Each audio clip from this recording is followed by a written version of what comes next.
নমস্কার বন্ধুরা, সুব্রতস গার্ডেনে সবাইকে স্বাগতম।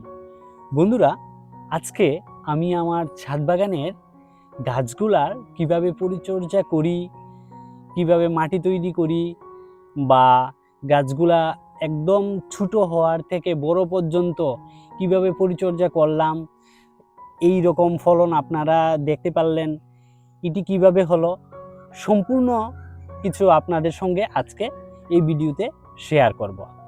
তো বন্ধুরা, ভিডিওটি লাস্ট অবধি দেখার সবাইকে অনুরোধ জানাচ্ছি।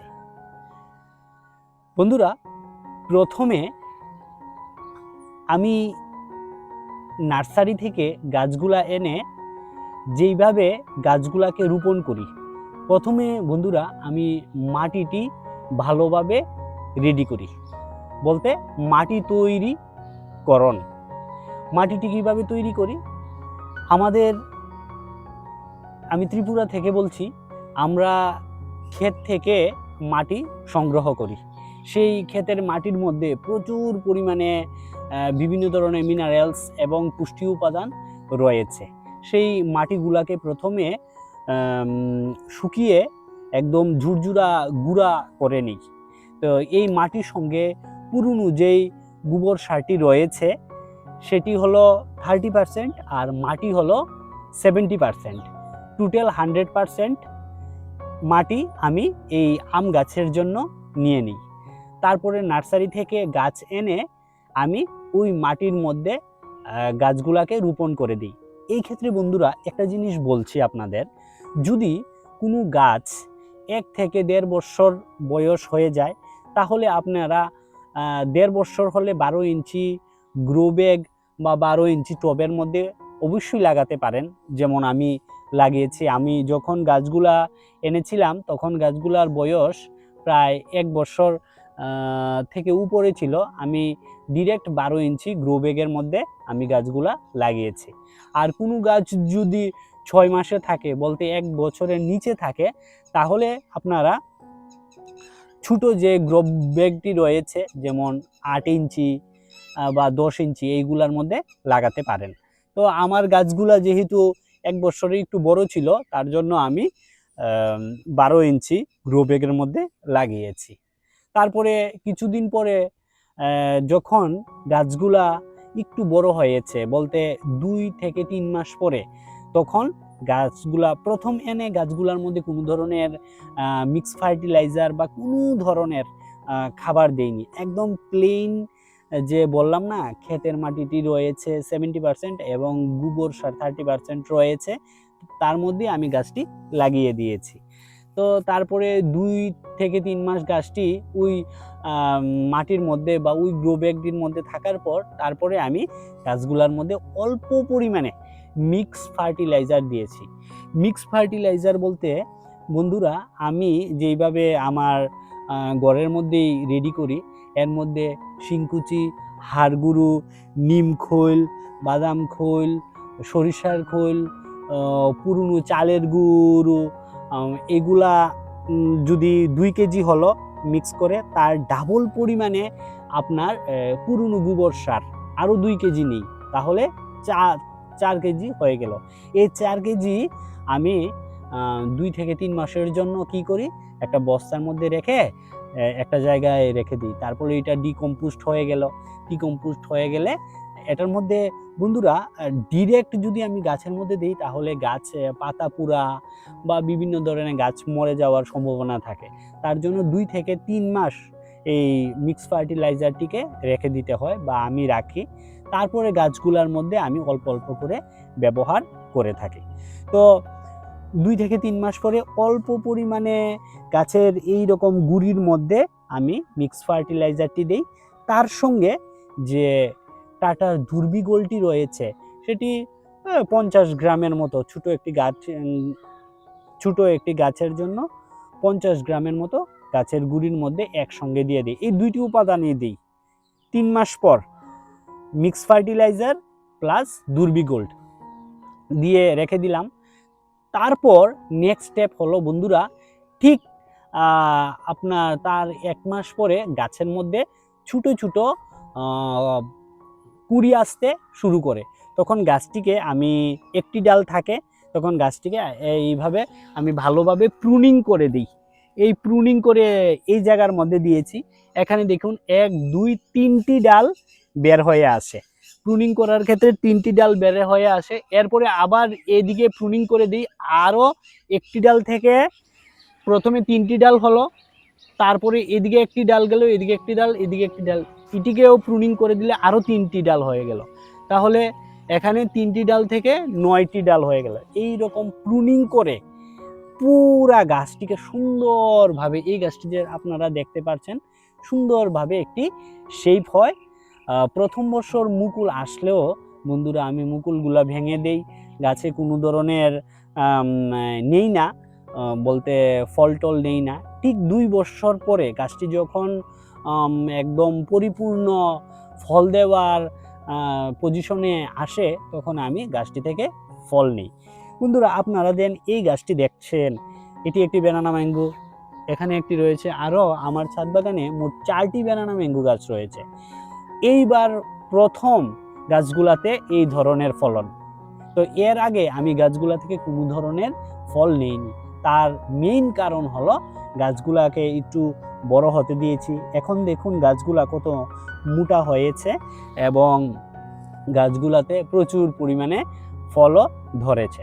যখন গাছগুলা মুকুল আসার ঠিক আগ মুহূর্তে, যেমন ধরুন জানুয়ারিতে মুকুল আসে, তো মুকুল আসার ঠিক 15 দিন আগে আমি কি করি, গাছের মধ্যে একটি পিজিআর স্প্রে করে দিই। এই ক্ষেত্রে 2টি পিজিআর রয়েছে, একটা হলো মিরাকুলান আর একটি হলো প্লেনোফিক্স।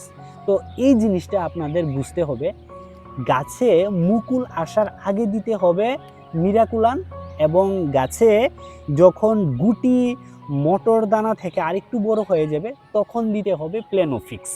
প্লেনোফিক্স বন্ধুরা অনেকে ভুল করে আগে দিয়ে ফেলে, আবার গুটি সেট হবার পর দেয়, এইভাবে দিলে হবে না। মুকুল আসার আগে দিতে হবে মিরাকুলান, এবং মুকুল যখন গুটি সেট হয়ে যাবে তখন প্লেনোফিক্স দিতে হয়। তো আমি গাছগুলার মধ্যে 1 লিটার জলে 1 ml নিয়ে আমি মিরাকুলান সব আম গাছগুলার মধ্যে স্প্রে করে দিই মুকুল আসার ঠিক 15 দিন আগে, যেমন জানুয়ারি মাসের বলতে ফার্স্ট উইকের দিকে আর কি। তারপরে গাছগুলার মধ্যে নিয়মিত মুকুল আসলে তখন আমি বন্ধুরা একটি কীটনাশক এবং ছত্রাকনাশক গাছগুলার মধ্যে স্প্রে করে থাকি। যেহেতু আমি বন্ধুরা ছাদ বাগানে গাছ করি, কীটনাশক রাসায়নিকটা একটু কমই ব্যবহার করি, যেটা জৈবিকভাবে রয়েছে কাকা, সেটি 1 লিটার জলে 1 ml নিয়ে সম্পূর্ণ মুকুলগুলার মধ্যে আমি স্প্রে করে দিই। তার ঠিক 1 দিন পরে ছত্রাকনাশক হিসাবে যেমন ব্লাইটক্স রয়েছে, ব্লু কপার রয়েছে, এমিস্টার টপ রয়েছে। অ্যাকচুয়ালি বৃষ্টি যদি বেশি টানা থাকে তখনই এমিস্টার টপটি ব্যবহার করতে হয়, অন্যথায় এমিস্টার টপ আম গাছে তেমন একটা লাগে না। সাফ যে ছত্রাকনাশকটি রয়েছে সেটিও আমি ব্যবহার করে থাকি। তো এটি মুকুল আসার আগে, বলতে মুকুল যখন আসবে এবং ফুটার আগে, মুকুল ফুটার আগে এই একটি ছত্রাকনাশক এবং একটি কীটনাশক গাছের মধ্যে অবশ্যই স্প্রে করতে হবে। যখন মুকুল এসে ফুটে যাবে বন্ধুরা, তখন কোনো ধরনের ছত্রাকনাশক এবং কীটনাশক স্প্রে করা যাবে না, যেহেতু তখন পলিনেশনের স্টেজ চলে। তো পলিনেশনের সময় গাছে বিভিন্ন ধরনের মৌমাছি, পোকামা বলতে বিভিন্ন ধরনের পোকা এসে বিভিন্ন ধরনের পলিনেশনের প্রক্রিয়া সম্পন্ন করে, তার জন্য কোনো ধরনের কীটনাশক এবং ছত্রাকনাশক আমরা স্প্রে করি না। তারপরে যখন গুটিগুলা মটর দানার মতো হয়ে যাবে তখন গাছগুলার মধ্যে বলতে আবার একটি ছত্রাকনাশক, সেম একটি ছত্রাকনাশক এবং একটি কীটনাশক অবশ্যই গাছগুলার মধ্যে বন্ধুরা স্প্রে করতে হবে। তো যদি আমরা স্প্রে করি তাহলেই এই মুকুলগুলা থেকে বেশি পরিমাণে গুটি সেট হবে এবং গুটিগুলা ভালো হবে এবং বেশি পরিমাণে ফলন দিতে সক্ষম হবে। তার পাশাপাশি বন্ধুরা গাছের গুঁড়ির মধ্যে তখন যে মিক্স ফার্টিলাইজারটি দিলাম বা দুর্বিগোলটি দিলাম, তার পাশাপাশি আমাদের একটি বুরন 0050 এবং ম্যাগনেসিয়াম সালফেট গাছের গুঁড়ির মধ্যে গুলে দিয়ে দিতে হবে। বুরন 1 লিটার জলে 1 গ্রাম, 0050 2 গ্রাম এবং ম্যাগনেসিয়াম সালফেট 3 গ্রাম একসঙ্গে মিশিয়ে এই আম গাছের গুঁড়িগুলোর মধ্যে জলে গুলে দিয়ে দিতে হবে। কেউ কেউ স্প্রে আকারেও দিতে পারেন। তাতেই গাছে প্রচুর পরিমাণে যে অনুখাদ্যের চাহিদা রয়েছে বা বিভিন্ন ধরনের পুষ্টির চাহিদা রয়েছে, এই খাবারগুলা থেকে গাছ পর্যাপ্ত পরিমাণে পেয়ে যাবে। এর থেকে বেশি বন্ধুরা আম গাছে কোনো ধরনের যত্ন পরিচর্যা লাগে না। তার পাশাপাশি মাসে 2 বার, একবার সরিষার খোল ভিজানো জল আর একবার সবজি পচা জল, এইটা আপনারা গাছের গুঁড়ির মধ্যে চাইলে দিতে পারেন, আর আম গাছের ক্ষেত্রে না চাইলেও দিতে পারেন। সরিষার খোল ভিজানো জল না দিলেও হবে আর দিলেও চলে, কিন্তু একটু অল্প মাত্রায় দিতে হবে। তো আমি তো মাসে একবার ব্যবহার করেছি, তার বেশি নয়। তো এইভাবে যদি বন্ধুরা আপনারা আপনাদের ছাদ বাগানের একদম ছোট থেকে আম ধরা অবধি যদি যত্ন পরিচর্যা করেন, তাহলে বন্ধুরা এই ধরনের ফলন আপনারা পেতে পারেন। বন্ধুরা, এটি হলো একটি ব্যানানা ম্যাঙ্গো আম গাছ। এই আম গাছটিতে প্রায় 13 থেকে 15টির মতো আম ধরে রয়েছে এবং গাছটির বয়স 2 বছর থেকে উপরে। এইবার প্রথম বন্ধুরা এই গাছটিতে ফলন হয়েছে এবং এক একটি আমের সাইজ দেখুন বন্ধুরা, প্রায় 500 গ্রামের উপর হয়ে গেছে। দেখুন কত সুন্দর কালারের। আমি প্রত্যেকটি আমকেই ব্যাগিং করে দিয়েছি। তো ভিডিও করার জন্য কয়েকটি ব্যাগ খুলেছি আপনাদের দেখানোর জন্য। কালারগুলা কত সুন্দর এসেছে বন্ধুরা, দেখুন। তো অ্যাকচুয়ালি বন্ধুরা বলতে, ছাদ বাগানের আম গাছের যদি মাত্রার অতিরিক্ত আপনারা যদি সার দিতে চান বা বিভিন্ন ধরনের আপনার পরিচর্যা করতে চান, তাহলে আম গাছের পুরা পাতা পুড়ে যাবে। আমার এখানে প্রায় 10টি আম গাছ রয়েছে। 10টি আম গাছের মধ্যে একটি আম গাছও আপনারা পাবেন না যেমন পাতা পুরা বা বিভিন্ন ধরনের পোকামাকড়ের আক্রমণ, কিচ্ছু নেই। আমি একদম খুব সিম্পলভাবে আম গাছের যত্ন পরিচর্যা করি। তো তার ফলস্বরূপ দেখুন গাছগুলাতে কি পরিমাণে আম ধরে রয়েছে। একরকম বন্ধুরা আমের স্বর্গরাজ্য বলতে পারি এই আমার ছাদ বাগান। যেদিকে বন্ধুরা আমি তাকাই সেদিকেই শুধু বিভিন্ন ধরনের রঙিন আম।